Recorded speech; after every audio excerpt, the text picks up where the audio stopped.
To start out, I've created a new region by duplicating the first one. Then I applied a transposition with copy to the first staff only. Now let's go into the preview window. The preview window is your last stop before deciding whether to accept or cancel all of your transformations. It is divided into two sections.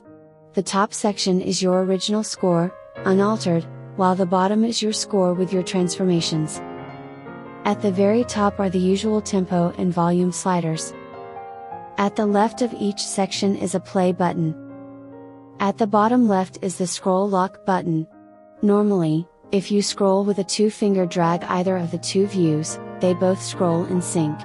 With this button off, you can scroll them independently.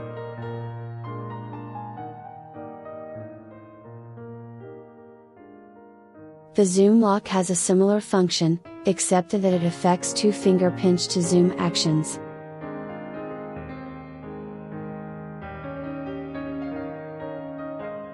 The Regions button turns on and off the display of regions. The Cancel button brings you back to the region editor. And finally, the Accept All Changes button overwrites your score with your transformations. You will have one last chance to cancel or proceed after this. Very important. You cannot invoke undo once you accept all changes and overwrite your score.